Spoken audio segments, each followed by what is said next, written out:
Buenos días, nosotros somos Ana Cristina Ron y María Paz Calderón y les vamos a hablar sobre las dos caras del ecocidio como crimen internacional. ¿Por qué elegimos este tema? Nosotros elegimos este tema por varias razones, entre ellas porque la degradación ambiental es un asunto de seguridad internacional que compete a todos los miembros de la comunidad internacional. También, y consideramos que es una de las más importantes, es que las decisiones que tomemos hoy, especialmente a las que se refieren a la naturaleza, serán decisivas para determinar cómo será nuestro futuro y también el de las próximas generaciones. También porque el cambio climático es una amenaza real que debemos tomar en serio para salvaguardar la preservación de la naturaleza y consecuentemente también de la nuestra. También podemos relacionar nuestro tema con un trabajo del panel que veremos a continuación, que es el de Beatriz Zamora, que habla sobre la doctrina de responsabilidad de proteger o el R2P, ya que este tiene el deber de proteger a la humanidad de catástrofes que amenazan la seguridad internacional y evidentemente la naturaleza ha sido excluida de la misma. Asimismo, podremos ver más a fondo con este trabajo a lo largo de las presentaciones una forma más en la que el derecho internacional se ve limitado. En base a lo mencionado anteriormente, se puede afirmar que la degradación ambiental es ahora considerada por muchos como un tema de seguridad internacional, ya que los niveles de impacto a los que ha llegado el cambio climático y la destrucción de los ecosistemas son tan altos que han alarmado a las comunidades internacionales. Pero entonces, ¿por qué decir que es alarmante? Solo para tener una idea, 800 millones de personas son vulnerables actualmente a los impactos del cambio climático, como las sequías, las inundaciones, el aumento del nivel del mar, las olas de calor o los cambios meteorológicos extremos. Y aún así se siguen vulnerando los diferentes ecosistemas. Por ejemplo, cada año se pierden alrededor de 13 millones de hectáreas de bosque por acción del hombre. Los bosques son el hogar del 80% de especies de plantas y de insectos de la Tierra. Además, los bosques regulan el clima, previenen la degradación ambiental y reducen los riesgos de desastres naturales. También se estima que alrededor de 1.600 millones de personas, es decir, como el 25% de la población global, depende de los recursos para obtener alimentos como medios de subsistencia y fuente de energía que provienen de los bosques. En esta imagen podemos ver una proyección desde el año 2000 de cómo se están perdiendo las hectáreas de bosque hasta el año 2100, en el que claramente se observa una pérdida significativa de la extensión de los bosques. Entonces, ¿qué hemos hecho para proteger la naturaleza? Pues como un primer paso, se empezó a utilizar el término ecocidio, que hace referencia a cualquier daño masivo o destrucción ambiental de un territorio determinado. En este término ha sido utilizado desde 1970, en donde se propuso un nuevo acuerdo internacional para prohibir el ecocidio. En 1972, el entonces primer ministro de Suecia, Olof Palme, en la conferencia de Estocolmo de las Naciones Unidas sobre el Medio Humano, utilizó este término para referirse específicamente a la guerra de Vietnam como un ecocidio, así también como representantes de India y China. Sin embargo, no hubo ninguna referencia al ecocidio en el documento final de esta conferencia. Desde 1970 hasta 1990, la Comisión Internacional de Derechos de las Naciones Unidas lo consideró para ser el quinto crimen contra la paz e incluirlo en lo que posteriormente sería el Estatuto de Roma. Sin embargo, quedó fuera por la oposición de algunos países como Reino Unido, Estados Unidos y Países Bajos. Dentro de este debate por la inclusión del ecocidio también se encuentra a quien se conoció como la abogada de la tierra. Ella es Polly Higgins y representó un papel fundamental y muy importante en la lucha de la inclusión del ecocidio. Desde el 2009, ella buscó el establecimiento de un mecanismo legal para denunciar estos actos delictivos en contra del medio ambiente. Específicamente, lo que ella buscaba era incluir al ecocidio en el Estatuto de Roma para que se convierta en la quinta responsabilidad jurisdiccional de este tribunal. Sin embargo, existe un problema, y es que no se ha llegado a un consenso en la definición de lo que es daño ambiental. Aunque se ha considerado incluir actos que causen daños graves al medio ambiente, como crimen contra la paz, los vacíos de la literatura y sobre todo las dos diferentes perspectivas que son la ecocéntrica y la antropocéntrica han hecho que generalmente se pase por alto al ecocidio.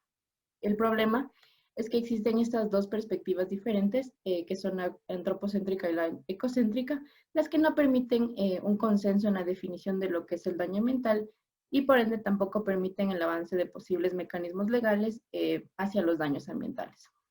Es así que nosotras nos preguntamos por qué la literatura no ha conseguido avanzar en la implementación del ecocidio como crimen internacional dentro del Estatuto de Roma. Y nosotras creemos que no se ha conseguido porque el debate en la literatura precisamente no ha podido caracterizar qué es daño ambiental por estas dos perspectivas que influyen en el entendimiento del ecocidio, la antropocéntrica y la ecocéntrica. Las dos se contraponen en cuanto al entendimiento del daño ambiental, pues responden a diferentes intereses. Esta división tiene un impacto en la implementación de la legislación internacional sobre el ecocidio. En esta sección vamos a analizar los puntos de diferencia que existen en los autores entre estas dos perspectivas y cómo estos complican la posibilidad de generar un impacto en la legislación internacional ambiental. Los tres principales puntos en que se notan discrepancias y que veremos a continuación son, primero, el reconocimiento de la subjetividad de la naturaleza; segundo, el tipo de derecho en el que se basan los objetivos; la criminalización del ecocidio; y tercero, el alcance que se busca conseguir con el mismo, específicamente relacionado al desarrollo. En esa tabla podemos visualizar con mayor facilidad los puntos de desacuerdo que existen entre la visión antropocéntrica y la visión ecocéntrica. A continuación vamos a ver más en detalle en qué consiste cada una. Sin embargo, vale la pena reconocer aquí en qué se van a basar los argumentos de una forma comparativa. Con respecto al sujeto legal que sufre el daño en el ecocidio, los antropocentristas ven al ser humano como el principal sujeto, mientras que los ecocentristas reconocen a la naturaleza y su subjetividad. Con respecto al marco de derechos y la jerarquía en la cual se basan, en el antropocentrismo ve los derechos humanos como superiores a los ambientales, mientras que el ecocentrismo ve a los derechos de las personas en el mismo nivel que los derechos ambientales. Y por último, con respecto al desarrollo, el antropocentrismo omite como daños ambientales aquello que se justifica en base al desarrollo, mientras que el ecocentrismo no justifica ningún tipo de daño, aunque este sea visto como parte de una estrategia de desarrollo. Habiendo explicado esto, el primer punto que vamos a tomar en cuenta es el de cómo la literatura no ha sido capaz de definir el daño ambiental porque no hay consenso sobre el sujeto legal que puede sufrir el daño. Por un lado están los autores como Higgins, Short y South, así como Nash y Maigret, que apoyan una visión del ecocidio como una forma de reconocer los derechos de la naturaleza, enfocándose en la naturaleza como el sujeto de derechos dentro de la criminalización del ecocidio, agregando así este reconocimiento dentro del derecho internacional. Mientras que autores como Gray relacionan más bien el ecocidio como un crimen que afecta directamente a la humanidad, por lo que la subjetividad reconocida desde la visión antropocéntrica es aquella ya existente de los individuos como sujeto de derechos, especialmente dentro del derecho internacional penal. Esta división entre las partes de la literatura es un problema, ya que para desarrollar una norma internacional sobre el ecocidio debe existir un consenso sobre a quién se le reconocen los derechos o sobre quién es la víctima. El siguiente punto de desacuerdo está relacionado con el tipo de derecho en el que se basan los objetivos del ecocidio y las jerarquías que surgen del mismo. Las perspectivas se encuentran una en el marco de la protección de los derechos humanos y la otra como solamente parte de la conservación ambiental. Aquí autores como Gray y Busan apoyan la criminalización del ecocidio como una extensión de la lucha de los derechos humanos. Es decir, califican los daños ambientales en base a qué tanto afectan a las personas y cómo limitan estos sus derechos. En cambio, los autores como Malhotra, Maigret, Martínez y Porcelli, desde una perspectiva ecocéntrica, argumentan que marcar la protección ambiental junto a los derechos humanos previene la evolución de las normas ambientalistas, ya que al hablar del ecocidio en base a los derechos humanos, solo se busca proteger al ambiente en el grado en el que éste afecta a las personas. En base a la visión antropocéntrica se establece esta jerarquía que pone al ser humano por encima del daño ambiental. Esto difiere con la propuesta inicial ecocéntrica, originalmente propuesta por Higgins. Por último, el peso otorgado a los daños ambientales considerados partes del ecocidio varía también según la perspectiva con la que se aborda frente al desarrollo. La perspectiva que es adoptada por autores como Sachs ve a la naturaleza como un mecanismo para llegar al desarrollo, no solo humano, sino también económico, argumentando que el desarrollo a través de la naturaleza juega un papel importante en la subsistencia de los derechos humanos. Para estos, todo acceso a ella en pleno desarrollo está justificado y no refleja un daño ambiental desde el ecocidio. En contraparte están autores como Higgins, Schwartz y South, que mencionan que el ecocidio también considera como daños ambientales aquellos que involucran estas actividades económicas, pues estos afectan directamente al disfrute de los derechos de la naturaleza y de los ecosistemas. Lo que son daños a suelos y mares ocurren diariamente detrás de la justificación del desarrollo, normalizando así las prácticas que en realidad constituyen ecocidios. Esta división con respecto al alcance en el que está dispuesto a aceptar los daños ambientales en nombre del desarrollo dificulta el entendimiento de qué daños ambientales son los que en realidad figuran dentro del ecocidio. A pesar de todo lo que hemos hablado, es posible que no existan perspectivas completamente separadas, sino que ambas están interrelacionadas y permiten avanzar a una definición concreta del ecocidio.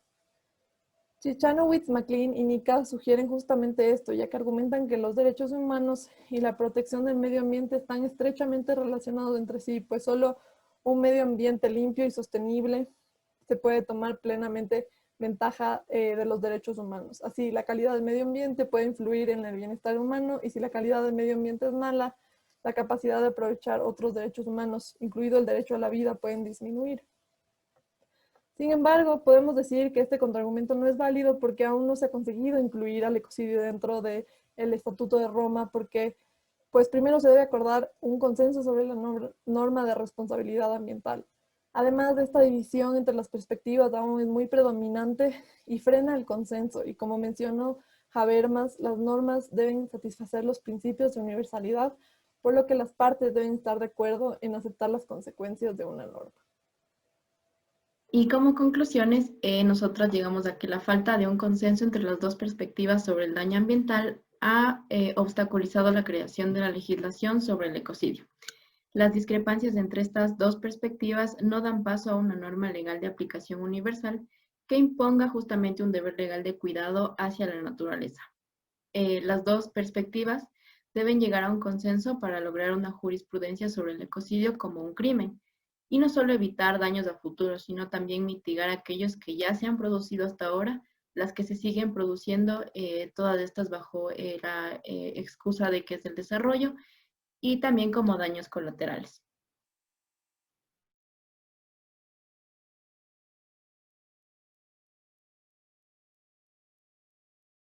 Y esta fue nuestra presentación. Muchas gracias, esperamos que les haya gustado.